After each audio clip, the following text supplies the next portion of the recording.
उत्तर रामचरितम महाकवि भवभूति की रचना है। भवभूति के पितामह का नाम पूछता है। भवभूति के पितामह का नाम पितामह, पितामह मतलब पिता के मह, दादा, पितामह का नाम भट्ट गोपाल है, दादा का नाम भट्ट गोपाल, और पिता का नाम नीलकंठ। नीलकंठ पिता का नाम है, दादा का नाम भट्ट गोपाल, माता जतुकर्णी। याद कीजिए, भवभूति के पिता का नाम नीलकंठ, दादा का नाम भट्ट गोपाल, माता का नाम जतुकर्णी या जातुकर्णी। भवभूति का मूल नाम ये भी पूछता है, भवभूति का मूल नाम श्रीकंठ या भट्ट श्रीकंठ, श्रीकंठ पदलांछनः, श्रीकंठ या भट्ट श्रीकंठ। इनके गुरु का नाम ज्ञाननिधि कुमारिल भट्ट, ज्ञाननिधि और कुमारिल भट्ट। कुमारिल भट्ट का नाम सुने होंगे आप, मीमांसक थे कुमारिल भट्ट, और गुरु ज्ञाननिधि है, कुमारिल भट्ट है। भवभूति का दार्शनिक नाम उदुम्बरः, उम्बिकाचार्य और उम्बेक। भवभूति का दार्शनिक नाम उदुम्बर, उम्बिकाचार्य और उम्बेक, ये भवभूति के बारे में है, इनको याद कर लीजिए अच्छी तरह से। जन्म स्थान दक्षिण भारत के पद्मपुर में। पद्मपुर में किस कवि का जन्म हुआ था, या फिर भवभूति का जन्म कहाँ पे हुआ था, इस तरह से प्रश्न पूछ सकता है।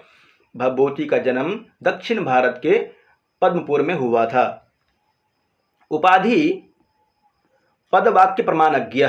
यहाँ से प्रश्न कैसे हो सकता है, पदवाक्य प्रमाणज्ञ कह, पदवाक्य प्रमाणज्ञ कौन हो है, किसके बारे में कहा गया है, भवभूति के बारे में। पदवाक्य प्रमाणज्ञ भवभूति के बारे में। इसमें शब्द दिया हुआ है पद, पद से व्याकरण, वाक्य, वाक्य से मीमांसा, प्रमाण से न्याय।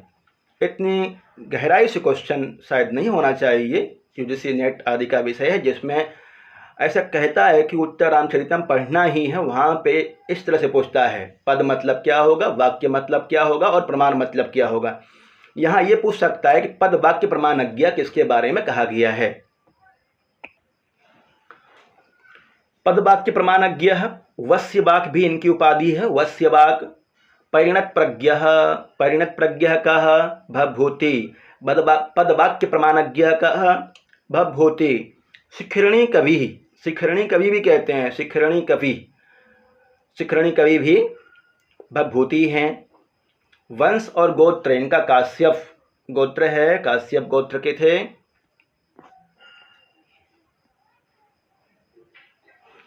जाति कृष्ण यजुर्वेद की तैत्तरीय शाखा पाठी ब्राह्मण। आश्रयदाता, ये वाला आश्रयदाता वाला इंपॉर्टेंट है। आश्रयदाता कान्यकुब्ज नरेश यशो वर्मा के आश्रित थे। कान्यकुब्ज नरेश यशो वर्मा के आश्रित। कल हमने अश्वघोष के बारे में पढ़ा था। अश्वघोष किसके आश्रित थे, कनिष्क के ना, कनिष्क, कनिष्क के आश्रित। और भवभूति का समय 650 ईस्वी से 750 ईस्वी के बीच 7वीं शताब्दी का उत्तरार्ध माना जाता है। भवभूति का समय 7वीं शताब्दी का उत्तरार्ध। इनकी रचनाएं 3 हैं। मालती माधवम प्रकरण ग्रंथ है। कल मृच्छकटिकम पढ़े थे, मृच्छकटिकम भी प्रकरण ग्रंथ है। मृच्छकटिकम में 10 अंक था, 10 अंक पढ़े, 10 अंक होता है मृच्छकटिकम में। और उसका नायक चारुदत्त, जो कि धीर प्रशांत नायक है। प्रकरण का नायक धीर प्रशांत होता है, शांत स्वभाव वाला। महावीर चरितम, महावीर चरितम ये एक नाटक है, भवभूति की रचना है। और उत्तर रामचरितम भवभूति की रचना है। तो यहाँ से क्या प्रश्न हो सकता है, महाकवि भवभूति की रचना नहीं है। सबके लिए काम का है ये, 1 to लेकर के 12वीं के लिए। भवभूति की रचना नहीं है। 4 ऑप्शन होगा तो ठीक है, और 6 ऑप्शन होगा, 5 ऑप्शन होगा तो भी ध्यान रखना है। मालती माधवम, महावीर चरितम, उत्तर रामचरितम ये भवभूति की रचना है। इसके अलावा यदि दिया जाता है मत्त विलास प्रहसनम और शारिपुत्र प्रकरणम इत्यादि कोई काव्य आता है तो निशान लगाना है उस पर, ये नहीं है, ये तीनों है। भवभूति की रीति, रीति रीति पढ़े हैं? कितने प्रकार के रीति होते हैं बताइए? 4 प्रकार के। कौन कौन से?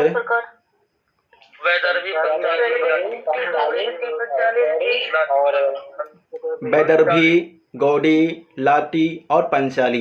वैदर्भी, गौड़ी, लाटी और पंचाली। तो वैदर्भी रीति संदर्भे कालिदासो विशिष्यते। वैदर्भी रीति के लिए कालिदास जी विशिष्ट कहलाते हैं। वैदर्भी रीति संदर्भे कालिदासो विशिष्यते।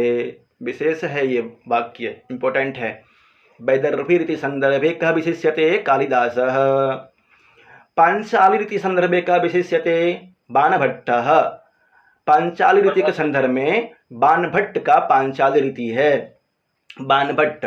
और गौड़ी रीति भवभूति जी का है, भवभूति गौड़ी रीति। और लाटी का कम प्रयोग मिलता है कहीं कहीं पे। मालती माधवम, महावीर चरितम, उत्तर रामचरितम, ये भवभूति की रचना है। भवभूति की रीति गौड़ी है। उत्तर रामचरितम में गौड़ी और वैदर्भी दोनों का समन्वय है। भवभूति का प्रिय रस, ये तो बहुत प्रसिद्ध प्रश्न है। भवभूति का प्रिय रस कौन सा है? करुण रस। भवभूति का प्रिय रस करुण रस है। भवभूति का प्रिय छंद अनुष्टुप और शिखरिणी। अनुष्टुप और शिखरिणी दोनों हैं।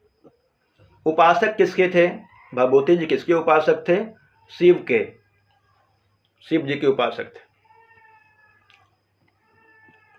उत्तर रामचरितम में भवभूति अपने आप को परिणत प्रज्ञ कहते हैं। शुरू में जहाँ उत्तर रामचरितम प्रारंभ होता है, प्रथम अंक में, यहाँ प्रथम अंक का नाम है चित्रवीथिका। कल मृच्छकटिकम पढ़े थे, याद करते जाइए थोड़ा सा। मृच्छकटिकम में प्रथम अंक का नाम अलंकार न्यास था, जहाँ पे वसंत सेना अलंकार रखती है, अपना आभूषण रखती है चारों तरफ के यहाँ पे। और उत्तर रामचरितम में प्रथम अंक का नाम चित्रवीथिका है, उसके बारे में बताऊंगा। पहले सामान्य जानकारी देख लेते हैं। उत्तर रामचरितम में भवभूति अपने आप को परिणत प्रज्ञ कहते हैं, परिणत प्रज्ञ। महावीर चरितम में भवभूति अपने आप को वश्यवाक कहते हैं। महावीर चरितम दूसरी रचना है इनकी, ये भी रामायण से ही उद्धृत है। इसमें अपने आप को वश्यवाक कहते हैं। भवभूति के नाटकों में अभिधा वृत्ति मुख्य है। अभिधा, लक्षणा और व्यंजना, 3 प्रकार के लिए शब्द शक्ति कहा गया है। अभिधा, लक्षणा, व्यंजना, यहाँ वृत्ति कहते हैं, अभिधा वृत्ति। भवभूति के नाटकों में अभिधा वृत्ति मुख्य है। भवभूति की कृतियों में औजगुण अधिक है।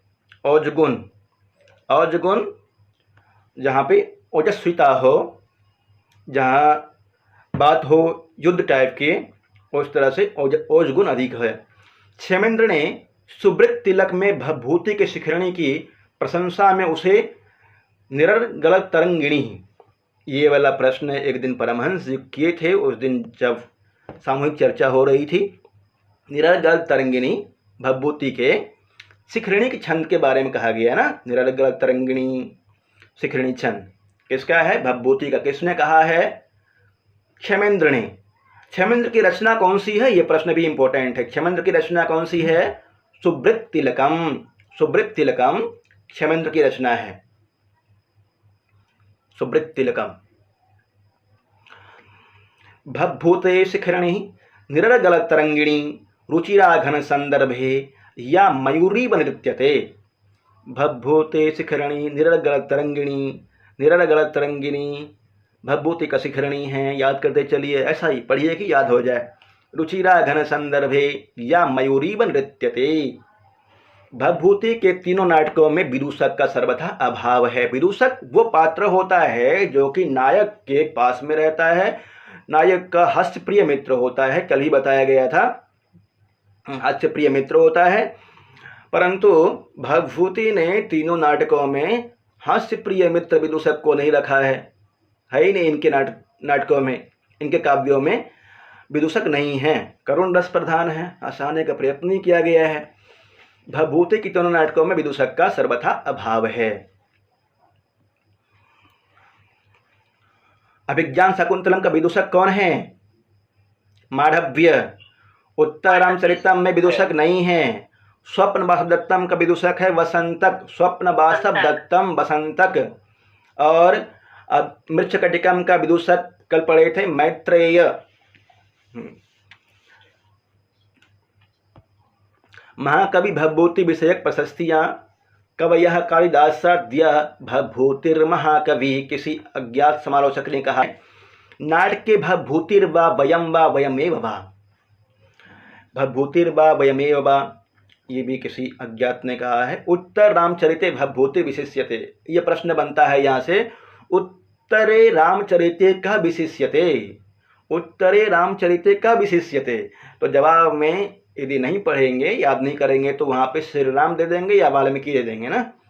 उत्तरे रामचरिते भवभूतिर विशिष्यते, ऑप्शन यदि दे तो भवभूति का ही नाम दीजिएगा, और भवभूति का नहीं हो तो उपरोक्त में कोई भी नहीं आ जाएगा।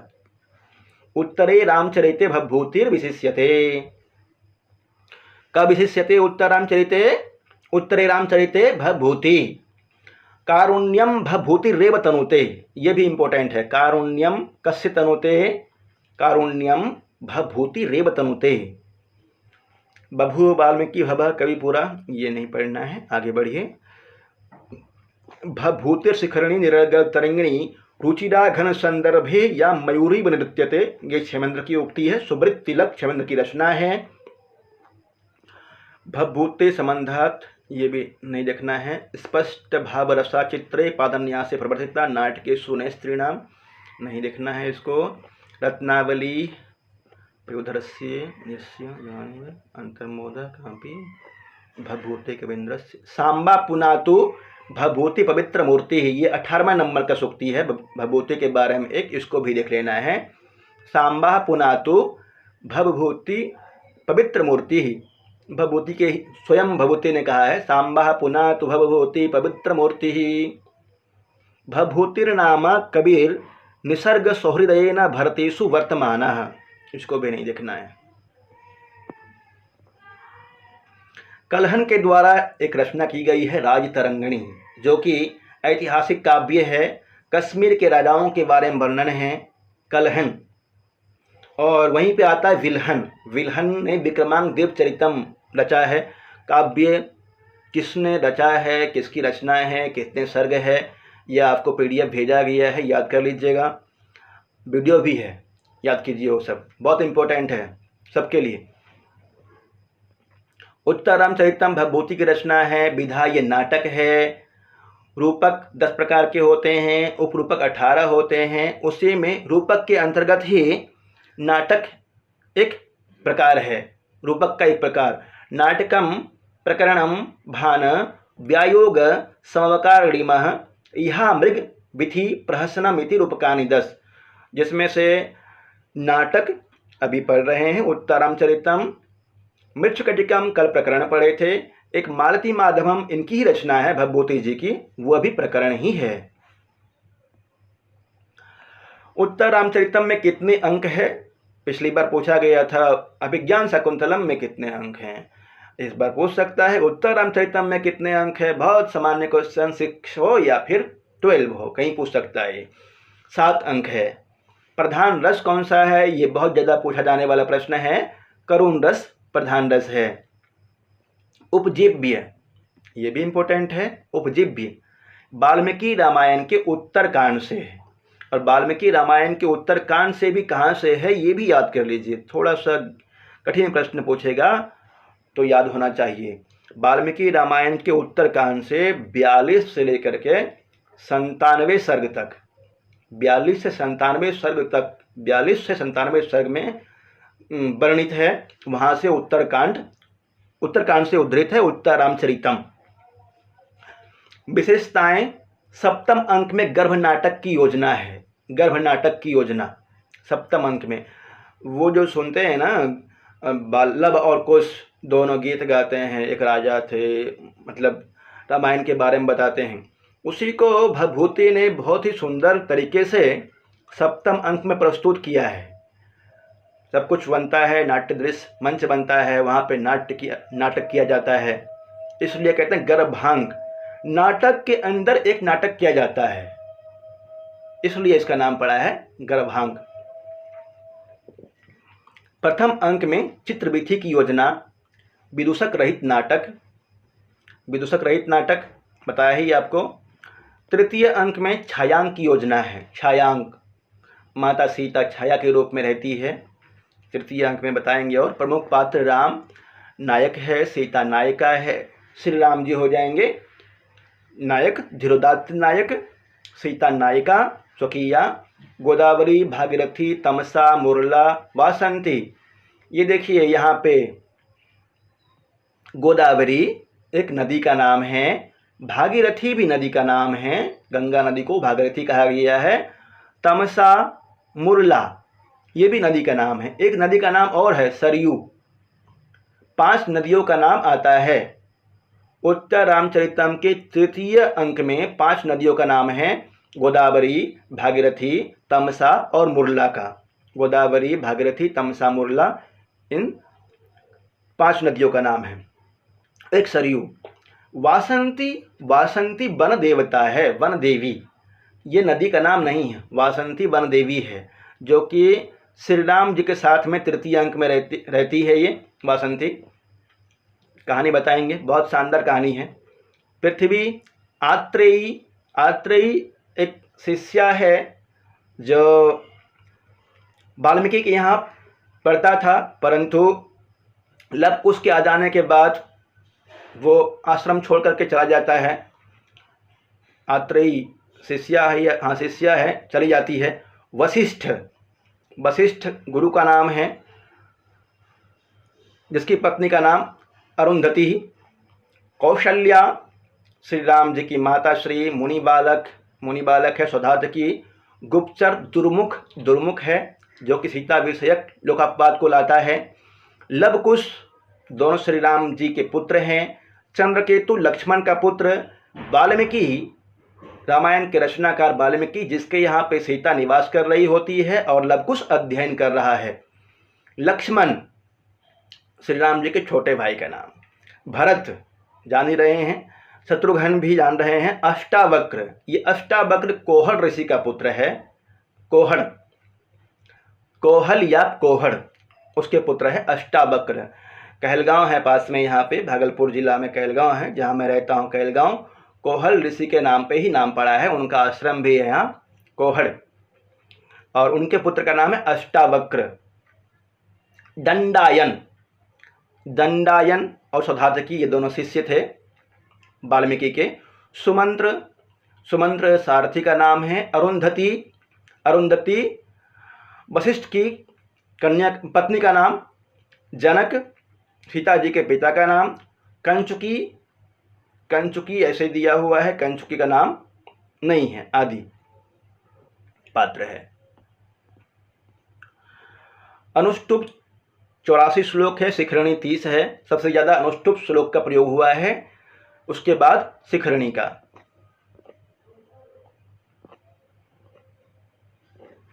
उत्तर रामचरितम में भभूति ने 38 अलंकारों का प्रयोग किया है। इतना इंपॉर्टेंट नहीं है ये, फिर भी देख लीजिए। और प्रयोग की दृष्टि से उन्हें उपमा, उत्प्रेक्षा, काव्यलिंग, रूपक, अर्थांतर न्यास अत्यंत प्रिय अलंकार माने जाते हैं। इसमें 7 अंकों में रामायण के उत्तरकांड की कथा वर्णित है। 7 अंक है, रामायण के उत्तरकांड की कथा वर्णित है। कितने सर्ग से कितने सर्ग तक ये याद करना है आपको, अभी बताया गया। राम के वन प्रत्यागमन के बाद राजगद्दी पाने से लेकर सीता मिलन तक की संपूर्ण कथाएं कुछ कल्पना प्रसूत घटनाओं के साथ दिखाई गई है। कुछ कल्पना प्रसूत घटनाएं भी हैं, भभूति जी ने कुछ कुछ मिलाया भी है ना। यह भभूति का सर्वश्रेष्ठ नाटक है। भभूति का सर्वश्रेष्ठ नाटक उत्तर रामचरितम। 7वें अंक में गर्भांक की कल्पना है। गर्भांकस्य कल्पना है कस्मिन् अंके कस्मिन् नाटके वा कस्मिन् नाटके उत्तर रामचरिते कस्मिन् अंके 7वें अंके। 7वें अंक में गर्भांक की कल्पना है। बहुत प्रसिद्ध प्रश्न है, पूछता है, इसलिए दोहरा रहा हूँ बार बार। पद्म पुराण में वर्णित राम कथा से उत्तर रामचरितम की कथा का अधिक साम्य मिलता है। पद्म पुराण। उत्तर रामचरितम में कुल पात्रों की संख्या 30 है। उत्तर रामचरितम में कुल पात्रों की संख्या 30 है। इनके अतिरिक्त 6 पात्रों का उल्लेख मात्र है। भवभूति ने उत्तर रामचरितम में 19 छंदों का प्रयोग किया है। 19 छंद। उत्तर रामचरितम में कुल श्लोकों की संख्या 256 है। अनुष्टुप के पश्चात शिखरणी छंद का सर्वाधिक प्रयोग हुआ है। मंगलाचरण में अनुष्टुप छंद है। भवभूति ने उत्तर रामचरितम में केवल सौरसेनी प्राकृत का प्रयोग किया है। सौरसेनी प्राकृत का प्रयोग उत्तर रामचरितम में हुआ है। प्राकृत के भेद होते हैं अलग अलग, उसमें सौरसेनी एक प्राकृत का भेद है। नाटक का आरंभ चित्र दर्शन से होता है। नाटक का आरंभ होता है चित्र दर्शन से। चित्रवीथी नाम है। प्रथम अंक में राम के राज्याभिषेक से उत्पन्न प्रतिक्रिया का निरीक्षण करके दुर्मुख आता है। श्री राम जी का राज्याभिषेक हो जाता है, तब उनकी प्रतिक्रिया जानने के लिए कि जनता में उनके विषय में क्या वार्तालाप हो रही है, क्या सोच रहे हैं जनता, यह जानने के लिए दुर्मुख जाता है। वो सब जान करके आता है और श्री राम जी को बताता है कि आपके खिलाफ जनता में क्या बातें हो रही हैं। मंगलाचरण में प्राचीन कवियों वाल्मीकि आदि को लक्ष्य करके प्रार्थना की गई है। उत्तम में नमस्कारात्मक मंगलाचरण किया गया है। ये मंगलाचरण के 3 प्रकार होते हैं ना, नमस्क्रियात्मक, वस्तु निर्देशात्मक और आशीर्वादात्मक, जिसमें से नमस्कारात्मक मंगलाचरण उत्तर रामचरितम में है। महाराज दशरथ की पुत्री शांता के पति ऋष्यशृंग ने 12 वर्ष चलने वाला यज्ञ प्रारंभ किया है। इसकी सूचना प्रथम अंक में प्राप्त होती है।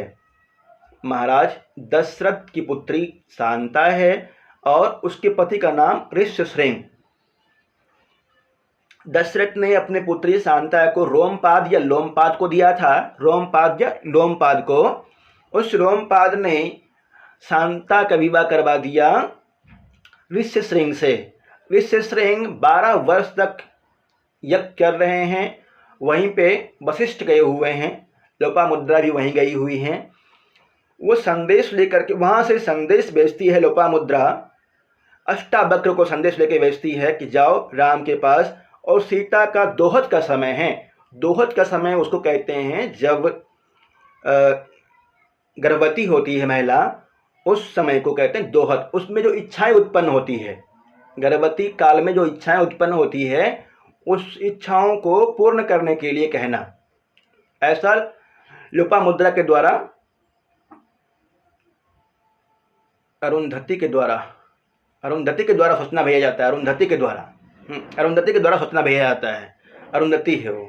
आगे देख लेते हैं। महर्षि वशिष्ठ का संदेश लेकर अष्टावक्र आते हैं। हाँ, महर्षि वशिष्ठ का संदेश लेकर अष्टावक्र आते हैं। वे कौहल के पुत्र हैं। लक्ष्मण द्वारा सीता के मनोविनोदार्थ लाए गए चित्रवीथी में सीता के अग्नि शुद्धि तक की कथा चित्रित है। ये चित्र प्रथम अंक का नाम है चित्रवीथी या चित्रदर्शन, और इसके अंतर्गत श्री राम जी सीता दोनों चित्र देख रहे होते हैं। ये चित्र बनाने के लिए लक्ष्मण गया होता और अर्जुन नामक चित्रकार से चित्र बनवाता है। अर्जुन एक चित्रकार का नाम है, उससे चित्र बनवाता है। चित्र दर्शनी तो लगा रहता है, उसी तरह से चित्र दर्शनी लगा हुआ है। श्री राम और सीता जी दोनों चित्र देख रहे होते हैं। उसी समय दुर्मुख गुप्तचर का आगमन होता है। लक्ष्मण की पत्नी का नाम उर्मिला है। चित्रवीथी बनाने वाले चित्रकार का नाम अर्जुन है। सौधातकी और दंडायन वाल्मीकि के 2 शिष्य हैं। लक्ष्मण का पुत्र का नाम चंद्रकेतु है। शंभुक एक शूद्र तपस्वी है। चंद्रकेतु के वृद्ध सारथी सुमंत्र है। वासंती वन देवता और सीता की प्रिय सखी है। आत्रेयी एक तपस्विनी ब्रह्मचारिणी है। आत्रेयी तपस्विनी ब्रह्मचारिणी। तमसा और मुरला 2 नदी अधिष्ठात्री देवियां हैं। महर्षि वशिष्ठ की पत्नी अरुंधति है तथा महर्षि अगस्त्य की पत्नी का नाम लोपामुद्रा है। ये याद कर लेंगे अच्छी तरह से। महर्षि वशिष्ठ की पत्नी का नाम अरुंधति और महर्षि अगस्त्य की पत्नी का नाम लोपामुद्रा। द्वितीय अंक में राम शंभुक वध करते हैं। ये प्रथम अंक के बारे में था, थोड़ा सारांश में बता देता हूँ। अर्जुन नामक चित्रकार से लक्ष्मण चित्र बना के लाता है। वहाँ श्री राम जी चित्र देख रहे होते हैं। इतने में दुर्मुख नामक गुप्तचर का आगमन होता है। वो बताता है कि आपके खिलाफ जनता में क्या बातें चल रही है।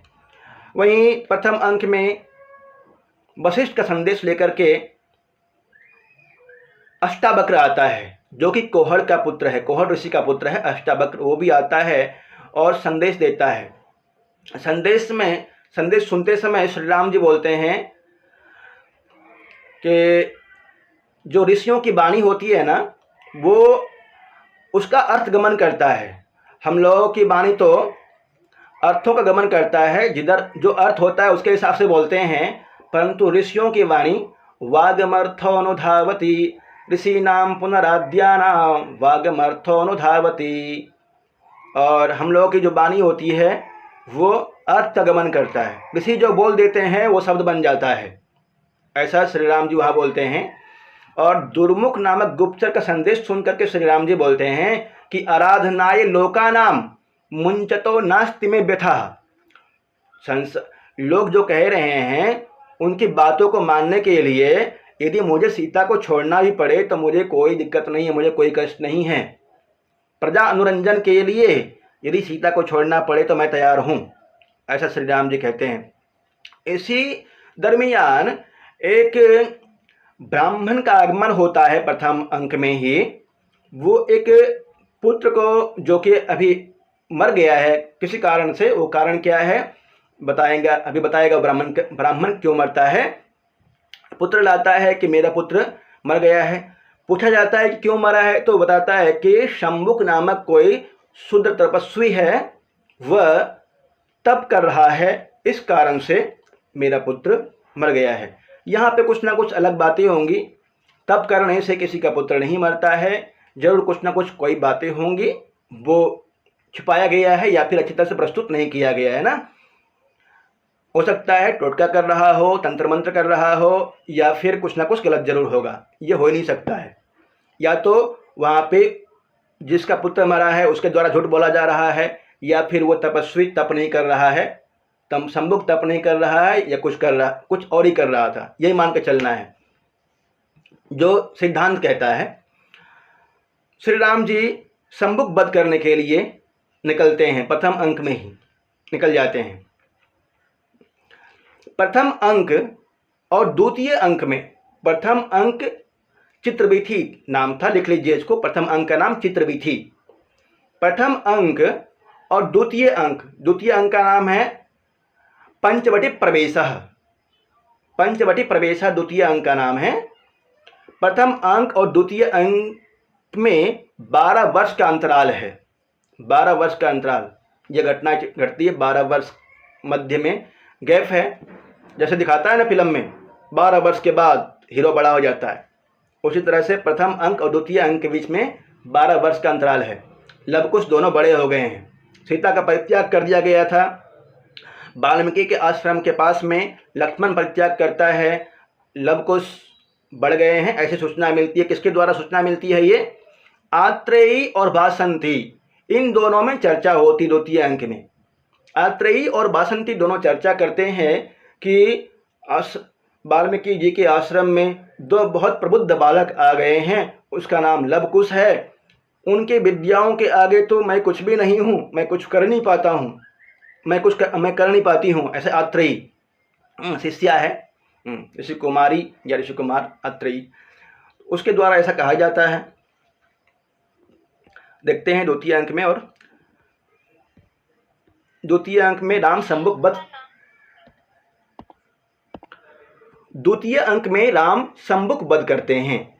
शंबुक वध करने के लिए द्वितीय जाते हैं प्रथम अंक में, और द्वितीय अंक में शंबुक वध कर देते हैं।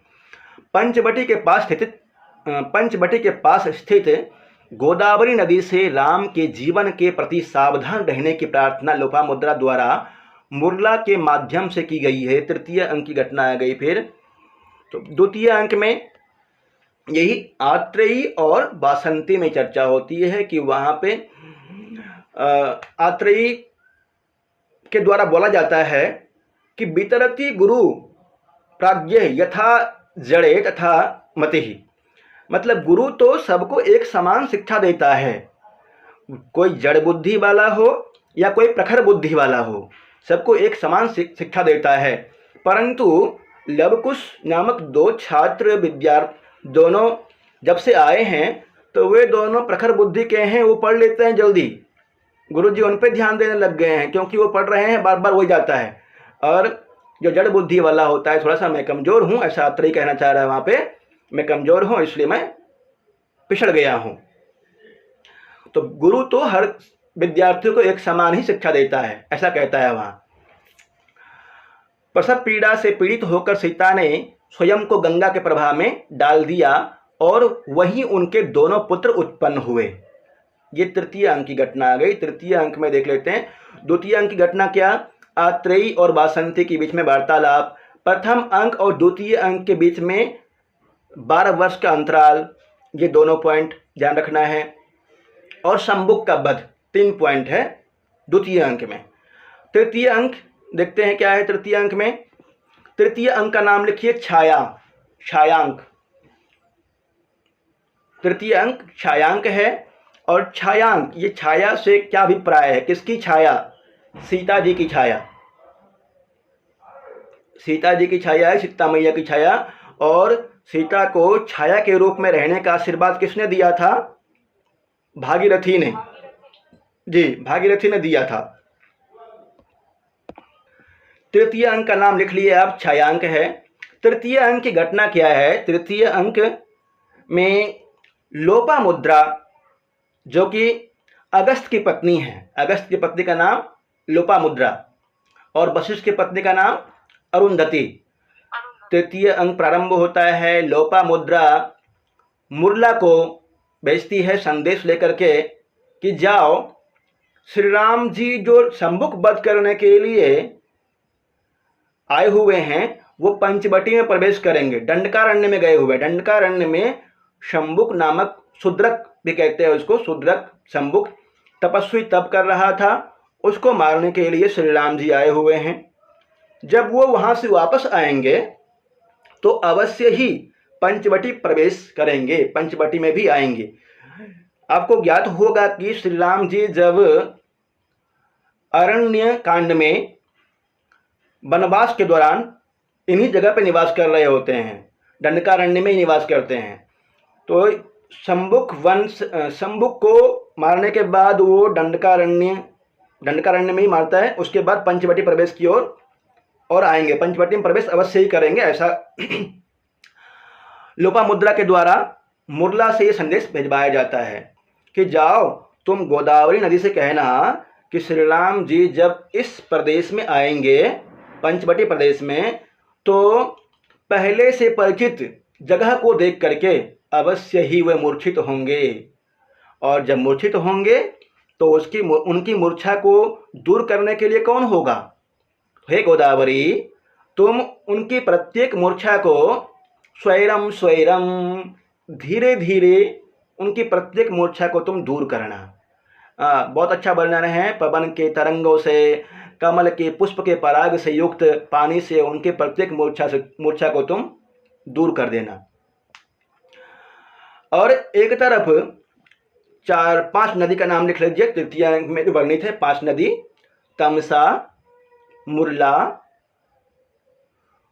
गोदावरी, तमसा, मुरला, गोदावरी, सरयू, भागीरथी। तमसा, मुरला, सरयू, गोदावरी, भागीरथी, इन 5 नदियों का नाम है। बासंती वन देवी है, नदी नहीं है, क्योंकि बार बार प्रश्न पूछता है ये वाला कि इनमें से नदी नहीं है, इसमें से किन नदी का वर्णन नहीं है या किस नदी का वर्णन है, पूछ सकता है ऐसा। तो तृतीय अंक में तमसा और मुरला दोनों बातें कर रहे होते हैं शुरू में ही विस्कंभक में। इससे ज्ञात होता है कि श्री राम जी पंचवटी प्रवेश में भी आएंगे। तो वहाँ आता है एक अनिर्भिन्नो गभीरत्वाद अंतर्गूढ़ घनव्यथ पूटपाक प्रतिकाशो रामस्य करुणो रसः। श्री राम जी के करुण रस के बारे में वर्णन किया गया है। अनिर्भिन्न है। श्री राम जी जब से सीता जी को त्यागे हैं तब से वो इतना दुखी हैं कि अनिर्भिन्न व्यक्त नहीं कर पा रहे हैं।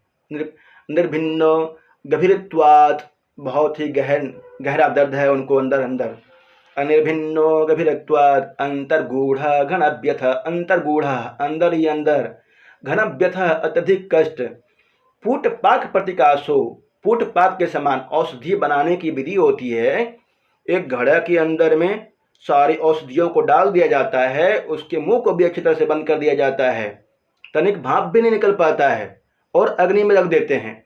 ठीक उसी तरह से श्री राम जी का करुण रस है। पूट पाक प्रतिकाशो रामस्य करुणो रसः। तृतीय अंक पढ़ेंगे, इसको एक दिन जरूर पढ़ाएंगे, कुछ शुरुआत में पढ़ा दूंगा और इम्पोर्टेंट करवा दूंगा ना, ठीक रहेगा, क्योंकि तृतीय अंक से क्वेश्चन था।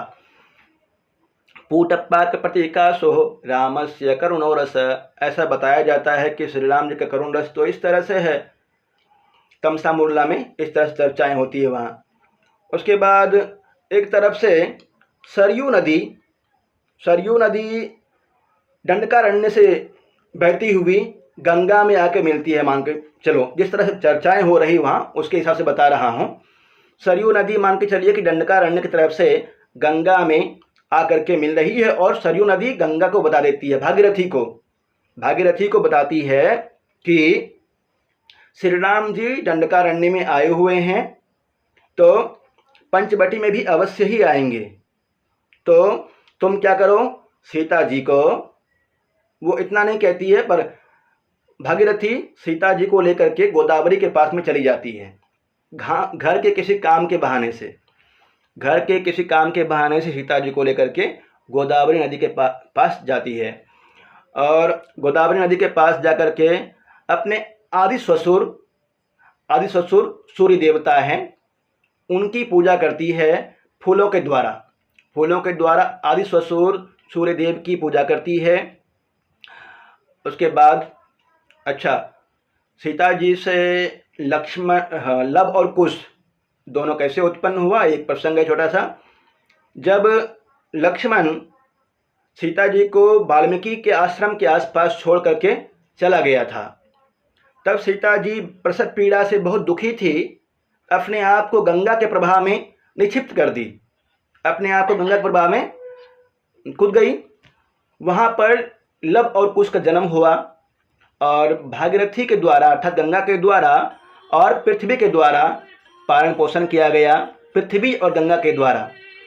फिर जब लवकुश दोनों बड़े हो गए, दुग्धपान का त्याग कर दिया, दुग्धपानात् अनंतरम, दुग्धपान का जब त्याग कर दिया गया तब स्वयं भागीरथी ने, भागीरथी कौन है, गंगा नदी, स्वयं भागीरथी ने लव और कुश का नामांकन कहाँ पर करवाया, वाल्मीकि ऋषि के आश्रम में। मतलब लव और कुश को वाल्मीकि ऋषि के आश्रम में जाकर के पढ़ने के लिए दे दिया, तुम दोनों जाकर के वहाँ पढ़ो, ये प्रसंग था। और फिर ये घटनाएं घटती है, ये बताया गया है, सरयू बता दिया भागीरथी को कि श्री राम जी दंडकारण्य में आए हुए हैं, वो यहाँ पे आएंगे। फिर भागीरथी अर्थात गंगा सीता जी को घर के काम से गोदावरी के पास में ले जाती है, गोदावरी के पास में सीता जी पूजा करती है। वहीं पे ज्ञात होता है कि लव कुश का 12 वर्षगांठ, अर्थात लव कुश 12 वर्ष के हो गए हैं, 12वां जन्मदिन होता है। लव कुश का कौन सा जन्मदिन होता है, 12वां, 12 वर्षगांठ लव कुश का। फिर उसके बाद इन दोनों में चर्चाएं होती है और एक तरफ वासंती श्री राम जी के साथ में वासंती रहती है और सीता जी के साथ में तमसा और सीता जी जो कि छाया सीता हैं और श्री राम जी के साथ में वासंती। देखते हैं आगे। तृतीय अंक में कुश और लव के 12वीं वर्षगांठ की चर्चा है। गंगा ने सीता को आदेश दिया कि वे अपने हाथों से तोड़े गए पुष्पों से अपने पुराण आदि ससुर सूर्य की पूजा करें। गंगा के प्रभाव से सीता को वन देवता भी नहीं देख पाते हैं। किसके प्रभाव से, गंगा के प्रभाव से, भागीरथी के प्रभाव से। तृतीय अंक के आरंभ में सीता गोदावरी के जल से निकलती है। तृतीय अंक के आरंभ में सीता जी गोदावरी के जल से निकलती है। वहाँ पे बहुत ही शानदार वर्णन है, सीता जी के करुण रस का वर्णन है, किस तरह से दिख रही है। गोदावरी नदी से निकलते हुए सीता जी बहुत कमज़ोर दिख रही हैं, पीला मुख हो गया है उनका, और वहाँ वर्णन करता है। उसी के दौरान सीता जी एक हाथी के बच्चे को, करिकलभका नाम आता है, करिकलभका, हाथी के बच्चे का भी पालन करती थी। वहाँ पे सल्लकी पल्लवाग्रही, सल्लकी पल्लव को खिला करके हाथी के बच्चे को बड़ा की थी।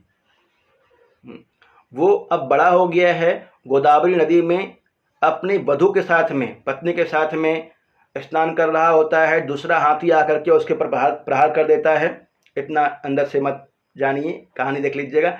बस ये है कि एक हाथी के बच्चे का पालन पोषण करती है, जो अब बड़ा हो गया है, गोदावरी नदी में स्नान कर रहा है। गंगा के प्रभाव से सीता के वन देवता भी नहीं देख पाते हैं। तृतीय अंक के आरंभ में सीता गोदावरी के जल से निकलती है। गोदावरी से निकलती सीता करुणा की मूर्ति एवं शरीर धारणी विरह व्यथासी प्रतीत होती है। अदृश्य सीता के साथ तमसा रहती है और वह सीता को देख सकती है। तृतीय अंक का आरंभ विषकंभक से होता है। तमसा सीता को देख सकती है और कोई भी नहीं। तृतीय अंक का आरंभ विषकंभक से होता है। वासंती सीता के त्याग के लिए राम की भर्त्सना करती है। राम तृतीय अंक में अश्वमेध यज्ञ की सूचना देते हैं। तृतीय अंक में बताते हैं वहाँ वासंती को कि अब मुझे जाना चाहिए, अश्वमेध यज्ञ करना है। अश्वमेध यज्ञ में सीता की स्वर्णमयी प्रतिमा बना करके यज्ञ करते हैं। तृतीय अंक का आरंभ तमसा मुरला नामक दो नदियों के वार्तालाप से होता है। उत्तर रामचरितम में 38 अलंकार का प्रयोग है, सर्वाधिक उपमा है 74 बार। चतुर्थ अंक का आरंभ दंडायन और सौधातकी के वार्तालाप से होता है। चतुर्थ अंक दंडायन और सौधातकी दोनों वाल्मीकि के शिष्य हैं, इन दोनों के वार्तालाप से होता है। चतुर्थ अंक का नाम है, चतुर्थ अंक का नाम चतुर्थ अंक में कौशल्या के पूछने पर लव अपने को वाल्मीकि का पुत्र बताता है। राम कथा की अभिनय के लिए वाल्मीकि ने इस कथा को कुश के संरक्षण में, कुश, लव और कुश में से बड़ा कौन था, ये प्रश्न बन सकता है ना। कुश था बड़ा, ठीक है, कुश बड़ा था। और वाल्मीकि जी ने कुश के संरक्षण में जो रामायण लिखा था उसको भरत मुनि के पास भेजता है। भरत मुनि, भरतनाट्य शास्त्र में लिखा है इन्होंने। भरतनाट्य शास्त्र में कितने अध्याय हैं? 36 अध्याय। चतुर्थ अंक में लव यज्ञ का घोड़ा पकड़ता है, चतुर्थ अंक में ही। पंचम अंक में लव जृंभक अस्त्र का प्रयोग करता है। एक जृंभक अस्त्र है जो कि पंचम अंक में प्रयोग करता है, कुमार विक्रमः। पंचम अंक का नाम कुमार विक्रमः। लव राम के शौर्य को कुछ नहीं समझता है और उन पर आक्षेप करता है। षष्ठ अंक में लव और चंद्रकेतु में दिव्य अस्त्रों से घोर युद्ध होता है। षष्ठ अंक में लव और चंद्रकेतु, ये चंद्रकेतु कौन है? लक्ष्मण का पुत्र चंद्रकेतु लक्ष्मण का पुत्र है। अश्वमेध घोड़े को संभालते हुए यही जाता है। अश्वमेध यज्ञ का जो घोड़ा होता है उसका रक्षा करने वाला चंद्रकेतु। इन लव और कुश में, लव में और चंद्रकेतु में घोर युद्ध होता है। चंद्रकेतु के आग्नेय अस्त्र के प्रतिकार स्वरूप लव वारुण अस्त्र छोड़ता है। सप्तम अंक में वाल्मीकि की कृति का अप्सराओं द्वारा अभिनय किया गया है। तो पंचम अंक का नाम कुमार विक्रमः। षष्ठम अंक का नाम कुमार प्रत्यभिज्ञान लिखवा दूंगा, इसके बाद में मैं भेज दूंगा। सप्तम अंक में वाल्मीकि, हाँ, कुमार प्रत्यभिज्ञान। सप्तम अंक में वाल्मीकि कृति का अप्सराओं द्वारा अभिनय किया गया है। सप्तम अंक में वाल्मीकि कृति का किसके द्वारा अभिनय किया गया है? अप्सराओं द्वारा। इसी को बोलते हैं गर्भांक। सप्तम अंक में वाल्मीकि की कृति रामायण उसका अप्सराओं द्वारा अभिनय किया। उत्तर रामचरितम का भरत वाक्य शार्दूल विकृतम छंद में है। उत्तर रामचरितम में करुण रस प्रधान है, इसमें वैदर्भी एवं गौड़ी रीति का प्रयोग है। उत्तर रामचरितम सुखांत नाटक है। तृतीय अंक में सीता द्वारा पाले गए हाथी। अब देखिए यहाँ पे तृतीय अंक में हाथी, मयूर को नचाती थी सीता जी अपने आंखों के साथ, इशारे से और हाथ से, मयूर, और कदम की चर्चा है। कदम वृक्ष पे मयूर बैठता है अपने पति के साथ में। मतलब बार बार वासंती श्री राम जी को बोलती है कि देखो ना, तुम्हारी पत्नी ने जिस मोर का पालन पोषण किया था वो अपने पत्नी के साथ में बैठा हुआ है, जिस मयूर का पालन पोषण किया था वो अपने पत्नी के साथ में है। हाथी अपनी पत्नी, बद्ध्वा सार्धम, अपनी पत्नी के साथ में वारणानाम विजेता, वो दूसरे हाथी का विजेता हो गया है, दूसरे हाथी को मार देता है। ये मयूर कदम वृक्ष पे बैठता है। कदम वृक्ष को भी जब वनवास के दौरान निवास करते थे पंचवटी में, तब इनके द्वारा ही लगाया गया था। प्रथम अंक में राम ने लोकानुरंजन के लिए सीता तक को त्याग देने की बात कही है। आया ये देखिए, स्नेहम दयाम च सौख्यम च यदि वा जानकीमपि आराधनाय लोकस्य मुंचतो नास्ति में व्यथा। किसकी उक्ति है? श्री राम जी की उक्ति है। स्नेहम दयाम च सौख्यम च यदि वा जानकीमपि, यदि जानकी को भी मुझे छोड़ना पड़े तो मैं तैयार हूँ, ऐसा कहते हैं। आराधनाय लोकस्य मुंचतो नास्ति में व्यथा। प्रथम अंक में राम अष्टावक्र से यह प्रसिद्ध श्लोक कहते हैं। क्या है वो श्लोक? लौकिकानां हि साधूनां अर्थम वाग अनुवर्तते, ऋषीणां पुनराद्यानां वाचमर्थोऽनुधावति। लौकिकानां हि साधूनां अर्थम वाग अनुवर्तते। हम सभी, आप और हम सभी जो भी शब्द बोलते हैं अर्थ के हिसाब से बोलते हैं ना, कि इसका ये अर्थ होगा, उसके अनुसार ही बोलते हैं। परंतु ऋषि लोग जो बोलते हैं, ऋषि नाम पुनराद्या नाम वाचम अर्थोनुदावती, वाच ही वाणी का अर्थ गमन करता है, जो बोल दिए वो हो गया, अर्थ शब्द बन गया। तृतीय अंक का आरंभ राम के करुण रस के उद्घोष के साथ होता है, जिसे मुरला कहती है। क्या कहती है?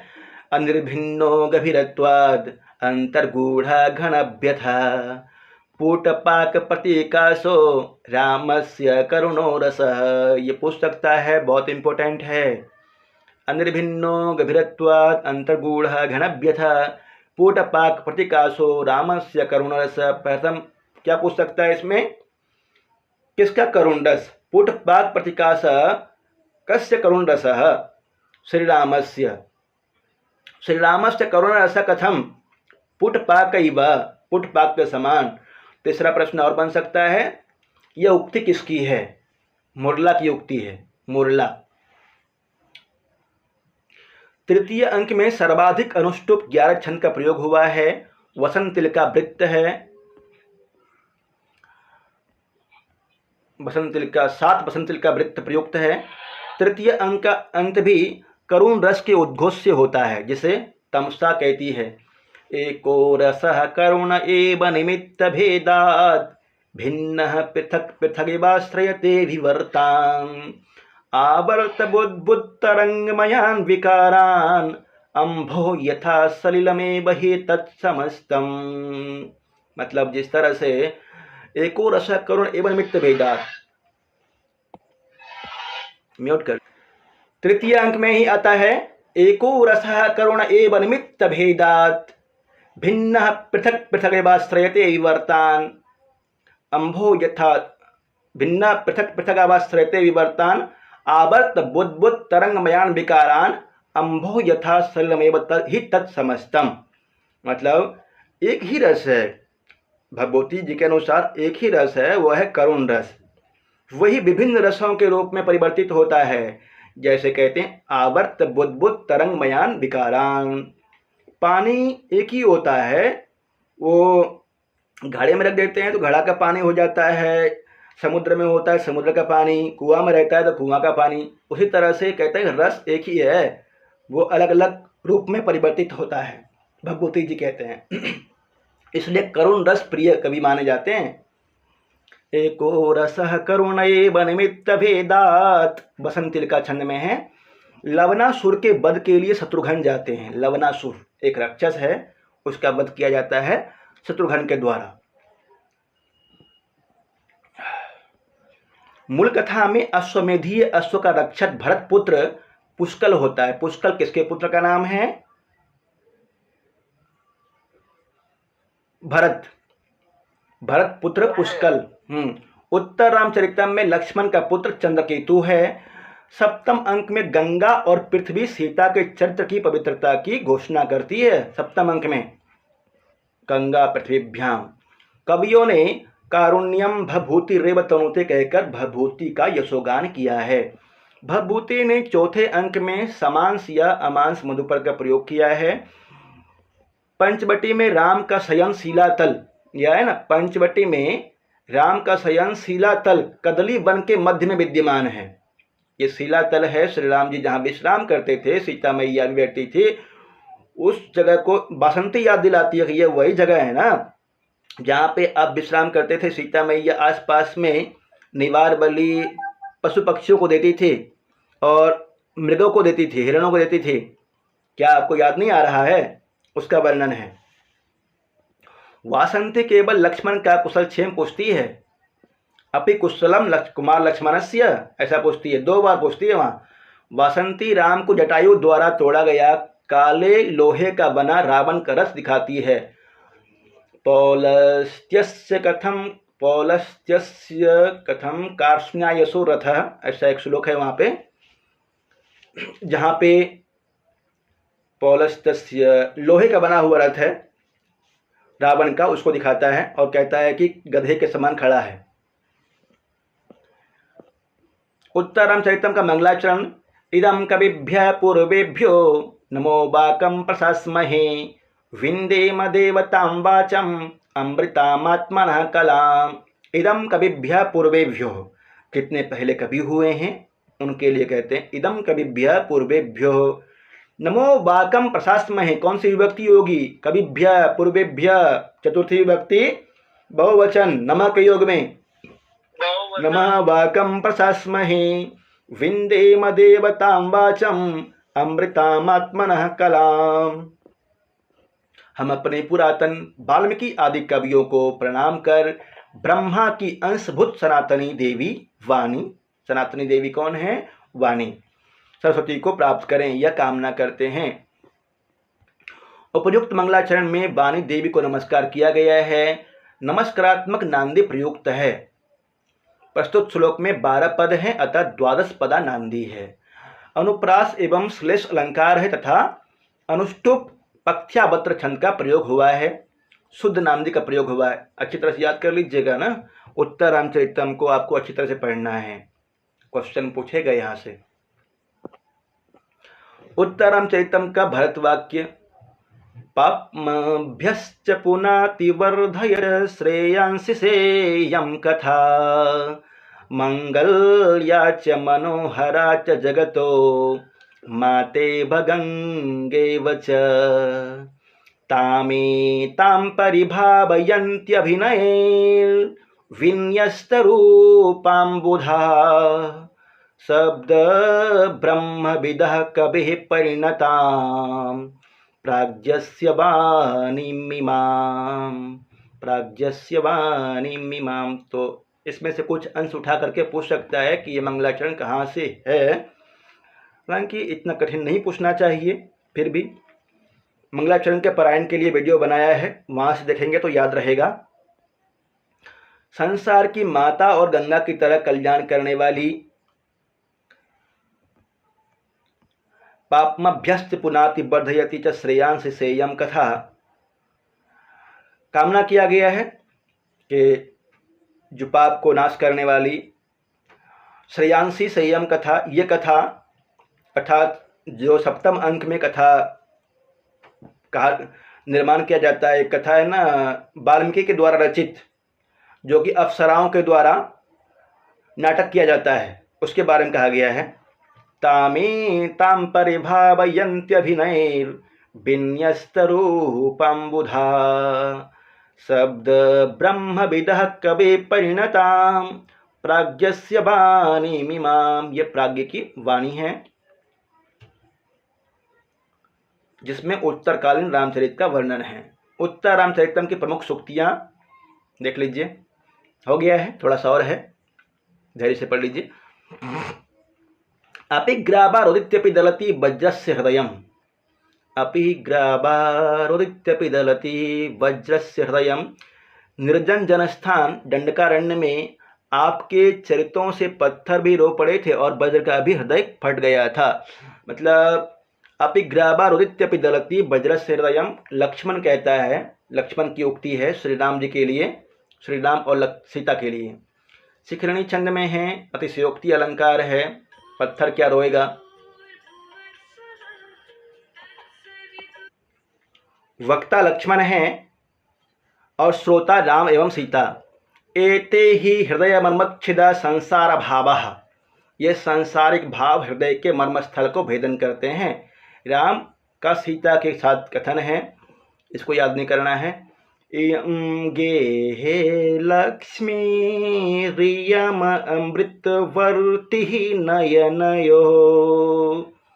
इयं गेहे लक्ष्मी इयम अमृतवर्ति नयनयो, इसको याद कर लीजिएगा, सुक्ति में पूछ सकता है। इयं गेहे लक्ष्मी रियम अमृतवर्ति नयनयो, सीता जी के लिए कहा गया है। यह सीता घर में लक्ष्मी है, यह नेत्रों के लिए अमृत की शलाका है, अमृत की शलाका। प्रथम अंक में राम का कथन है, शिखरणी छंद में है। श्री राम जी की उक्ति है, श्री राम जी की उक्ति है सीता जी के लिए। दुर्जनो असुखम उत्पादयति। वास्तव में जो दुर्जन पुरुष होते हैं वो दुख उत्पन्न करते हैं। उत्तर रामचरितम नाम की सार्थकता क्या है। रामस्य चरितम इति रामचरितम, षष्ठी तत्पुरुष समास। उत्तरम च तत्रामचरितम इति उत्तर रामचरितम, कर्मधारय समास है। उत्तर रामचरितम अधिकृत्य कृतम नाटकम इति उत्तर रामचरितम, ये बीच में था। आगे देखिए नीचे। तीर्थोदकम च वह्निश्च नान्यतः शुद्धिमर्हतः। तीर्थोदकम च वह्निश्च नान्यतः शुद्धिमर्हतः। तीर्थ, जल और अग्नि ये अन्य पदार्थों से शुद्धि के योग्य नहीं होते हैं। तीर्थ, जल और अग्नि, इनको क्या शुद्ध कर पाएगी। ये स्वयं शुद्ध है और दूसरा पदार्थ क्या शुद्ध करे। तीर्थ, जल और अग्नि। राम का कथन है सीता के परिप्रेक्ष्य में, सीता और लक्ष्मण के सम्मुख प्रथम अंक में है, अनुष्टुप छंद में। नैसर्गिकी सुरभिना कथुमस्य सिद्धा, इसको नहीं देखना है आपको। सताम केनापि कार्येन लोकस्य आराधनं व्रतम। सताम केनापि कार्येन लोकस्य आराधनं व्रतम। चाहे जो भी हो जनता को प्रसन्न रखना सज्जनों का कर्तव्य होता है। ये वाला देख लेना है सब सातवां। संतापकारिणो बंधुजन विप्रयोगा भवन्ति। बंधुजनों का वियोग दुखदायी होता है। संतापकारिणो बंधुजन विप्रयोगा भवन्ति कहाँ की सूक्ति है। उत्तर रामचरितम की सूक्ति है।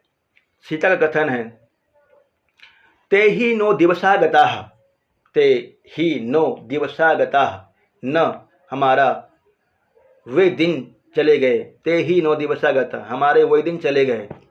ऐसा राम का कथन है। लक्ष्मण व सीता के सम्मुख चित्र देखते हुए याद करते हैं और कहते हैं ते ही नो दिवसा गता, वे दिन हमारे चले गए।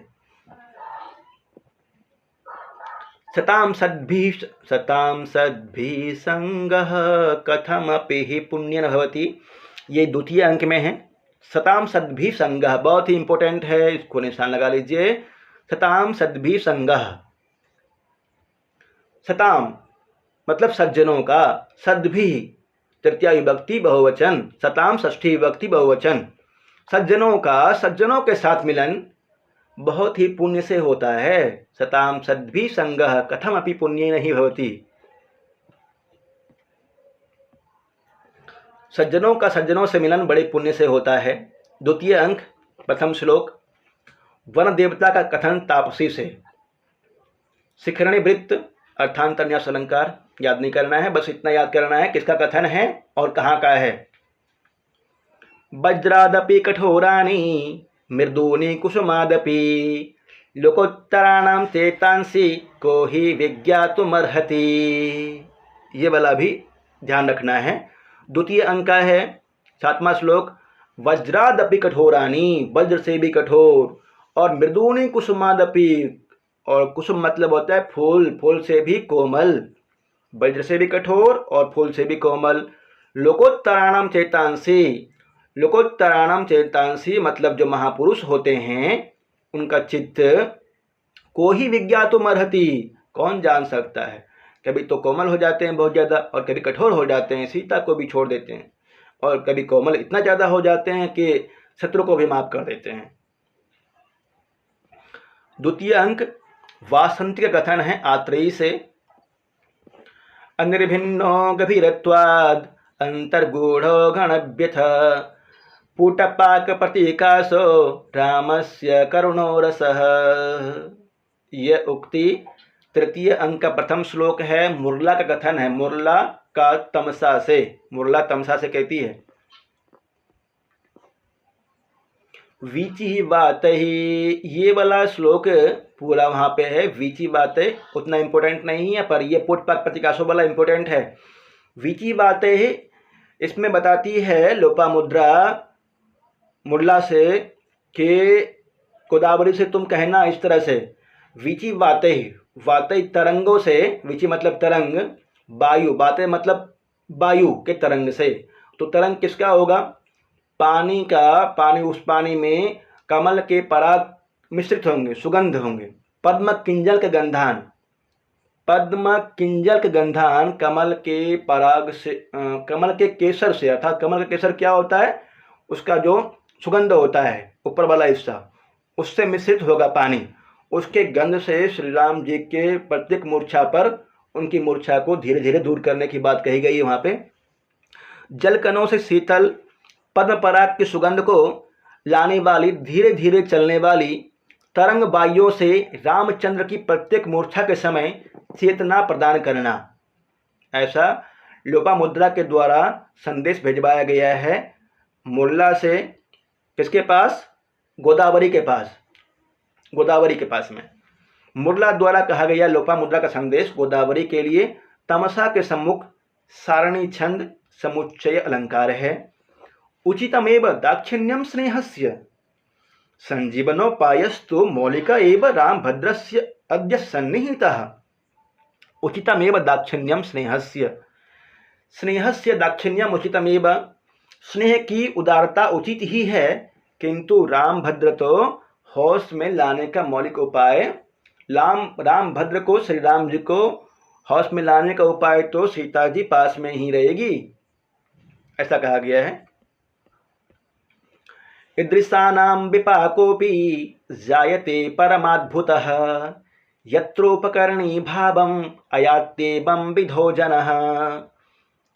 ईदृशानां विपाकोऽपि जायते परमाद्भुतः, जब वहाँ बताया जाता है कि भागीरथी के द्वारा और गंगा के द्वारा सीता जी का रक्षण किया गया, सीता जी का देखभाल किया गया, और दुग्ध पान त्याग के अनंतर लब और कुश को वाल्मीकि की भेजा गया। प्राचेतस नाम आया है वहाँ पे, प्राचेतस वाल्मीकि जी के लिए आया है।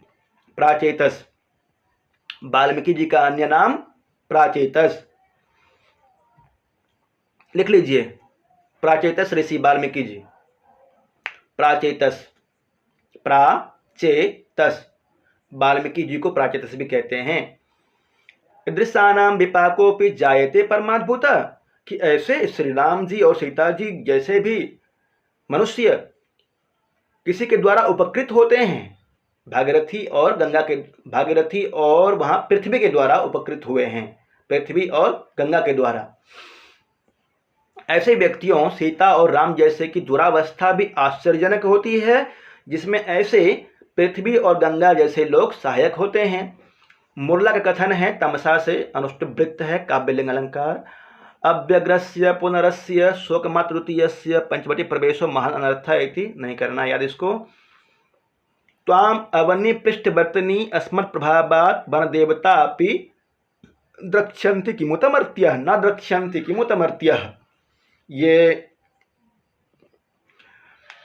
भागीरथी के बारे में कहा गया है कि इस पृथ्वी पर कोई भी तुम्हें देख नहीं सकता है, भागीरथी के आशीर्वाद से मनुष्य कहाँ से देख पाएगा। तमसा कहती है करुणस्य मूर्तिरथवा शरीरिणी विरह व्यथेव वनमेति जानकी।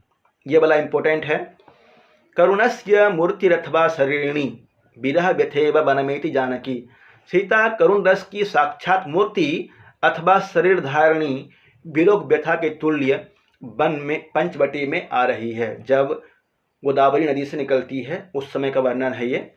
करुणस्य मूर्तिरथवा शरीरिणी विरह व्यथेव वनमेति जानकी। किसलयमिव मुग्धं वंधनाद् विप्रलूनम। वहाँ श्लोक है बहुत अच्छा। केतकी गर्भपत्रम है अंतिम में। हृदय रूपी कमल को सुखाने वाला कठोर और चिरस्थायी शोक सीता के शरीर को उसी प्रकार मलिन बना रहा है जैसे शरतकालीन धूप केतकी के फूल के अंदर के पत्ते को मलिन कर देता है, सुखा देता है। अपरिस्फुट निक्वाने कुतस्त्वेपि त्वमिदृशे स्तन इत्नोर्मयूरीव चकितोत्कंठिता स्थिता। चकिता प्लस उत्कंठिता कौन सी संधि होगी यहाँ पे? चकिता उत्कंठिता। चकिता उत्कंठितम गुण संधि, गुण संधि। हाँ, सीता जी के लिए कहा गया है यहाँ पे मेघ की स्पष्ट ध्वनि पर मोरने के तुल्य तुम कहीं से आए हुए अस्पष्ट शब्द को सुनकर इस प्रकार आश्चर्ययुक्त और उत्कंठित हो गई। तो जब श्री राम जी आते हैं तब बोलते हैं विमान राजः अत्रैव स्थीयताम। पंचवटी में जब प्रवेश करते हैं तो वहाँ श्री राम जी के द्वारा बोला जाता है विमान राजः अत्रैव स्थीयताम। उसी ध्वनि को सुनने के बाद सीता जी के प्रत्युत्तर में यह बोला जाता है तमसा के द्वारा यत्र द्रुमः अपि मृगः अपि बांधवों में यत्र प्रिया सहचर चिरम अध्यवात्सम गिरह निर्झर झरजानी, ऐसा है वहाँ पे। और अंतिम लाइन में गिरश तटानी के जहाँ द्रुमः मतलब होता है वृक्ष और निर्झर झरने पर्वत सभी मेरे दोस्त के समान थे, बंधु के समान थे। जहाँ मैं अपनी प्रिया के साथ में निवास किया था, प्रिया सहचर अध्यवासम, यह वही आश्रम स्थान है, ऐसा बताते हैं श्री राम जी के द्वारा उक्त है ये। अहमेव एतस्य हृदयं जानामि मम एषः निष्कारण परित्यागिनो अपि एतस्य दर्शनेन एवं विधेन कीदृशो में हृदयावस्था। ये सीता जी कहती है कि बिना कारण से निकाले गए मुझे, उसके बाद भी मेरी हृदय की अवस्था क्यों हो रही है? संसारणी होती रहती है सीता जी, आकर्षित होती है, तभी बोलती है अपने बारे में ततस्थ्यम नैरास्यादपि च कलुषम विप्रियवसात् वियोगे। हाँ, अंतिम लाइन इसमें द्रवीभूतं प्रेम्णा तव हृदयमस्मिन् क्षण इव। अंतिम लाइन थोड़ा ध्यान दीजिए, उत्तरामचरितम से इतना याद रखिएगा। प्रत्ययेन निष्कार परित्याग सलितोपि बहुमतो मम जन्म लाभः। छोड़ दीजिए। अंतःकरण तत्वस्य दंपत्यो स्नेह संश्रयात् आनंद ग्रंथिरेकोयम अपत्यमिति पठ्यते। ये वाला याद करना है आपको। कहते हैं पति और पत्नी के हृदय रूपी तत्व के प्रेम का आश्रय होने के कारण संतान यह अनुपम सुख की गांठ कही जाती है। अनुष्टुप छंद में है। तमसा का कथन है सीता से अंतःकरण तत्वस्य दंपत्यो स्नेह संश्रयात् आनंद ग्रंथिरेकोयम अपत्यमिति पठ्यते। ईदृशो जीवलोकस्य परिणाम संवृत्तः। संसार का यही दुखद परिणाम हुआ। सीता का कथन है बासंती को संबोधित करके स्नपयति हृदये सम स्नेहनी स्यंदिनी ते धवल मधुर मुग्धाम दुग्धकुल्यैव दृष्टि। इसको रहने दीजिए। पुनरिदमयम देवो रामः स्वयं वरमागतः। ये वासंती का कथन है, बहुत अच्छा श्लोक है ये वाला भी, इसको भी देख लीजिएगा। वहाँ वृक्षों से कहती है कि हे वृक्षों, तुम सुगंध से युक्त वायु को बहाओ और अच्छे अच्छे अर्घ्य आदि सामग्री तैयार करके लाओ, फल वृक्ष इत्यादि, क्योंकि श्री राम जी फिर से पंचवटी में आए हुए हैं। पूजार्ह सर्वस्य आर्यपुत्रो विशिष्टो मम प्रिय सख्या, ऐसा सीता जी कहती हैं बासंती से। बासंती जब बार बार लक्ष्मण का नाम लेती है ना कि लक्ष्मण कैसे हैं, जब दुख भरे पलों को याद दिलाती है, तब सीता जी कहती हैं ऐसे मत करो, कष्ट होता है सीता जी को। सीता का कथन, त्वम जीवितम त्वमसि मे हृदयम द्वितीयम त्वम कमोदि हृदय त्वम कमोदि, द्वितीय लाइन में इस तरह से है, त्वम जीवितम त्वमसि मे हृदयम द्वितीयम, तुम मेरे जीवन हो, तुम मेरी जिंदगी हो, तुम सब कुछ हो, तुम मेरे द्वितीय हृदय हो, ऐसा आप पहले कहते थे। श्री राम से बोलती है वासंती, ऐसा आप पहले कहते थे, परंतु क्या हो गया कि सीता को आपने छोड़ दिया जंगल में, और वो भी अकेले। गर्भवती सीता थी, उसको जंगल में छोड़ दिया। क्या हुआ हो उसके पास, उसके साथ में क्या हुआ होगा, तनिक विचार भी नहीं किया आपने।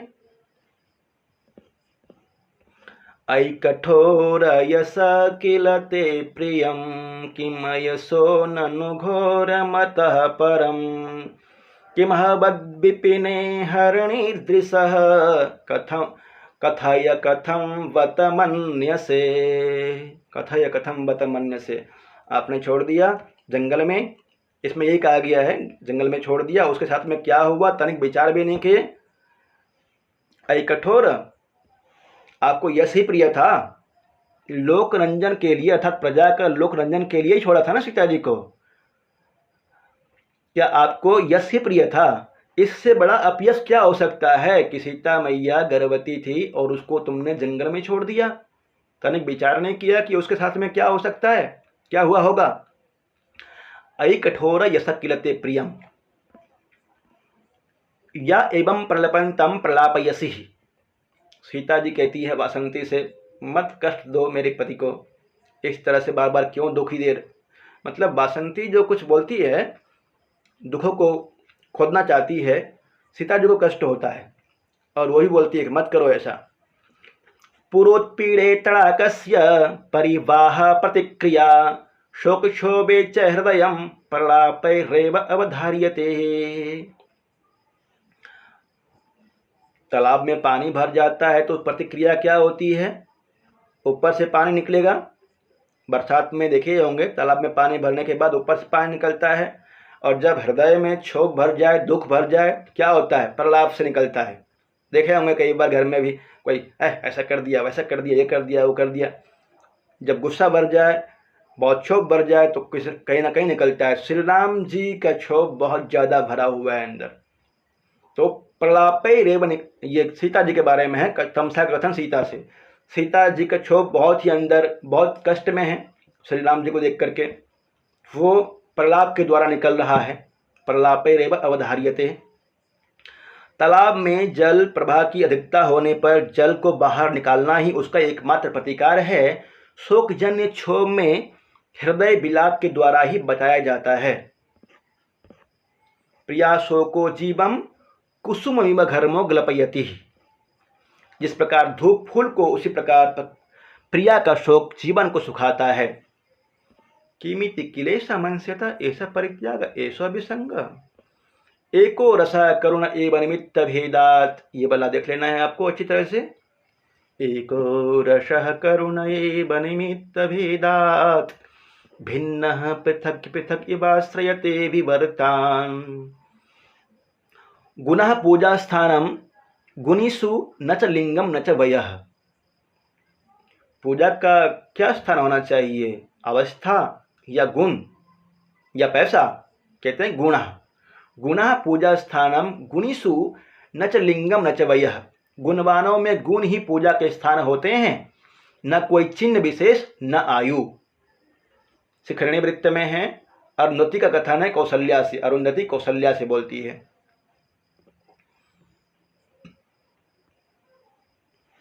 प्रसभा खलु प्रकर्ष पर्यंतम स्नेहस्य, तीसरे अंक का उक्ति है, 3-4 उक्ति और है, पर इनमें से एक यही है प्रसभा खलु प्रकर्ष पर्यंत स्नेहस्य, तृतीय अंक की उक्ति, इंपॉर्टेंट है ये वाला।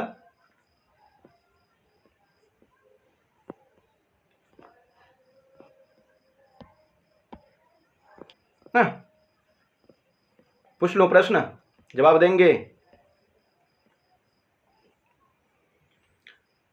उत्तररामचरितम का रचयिता कौन है?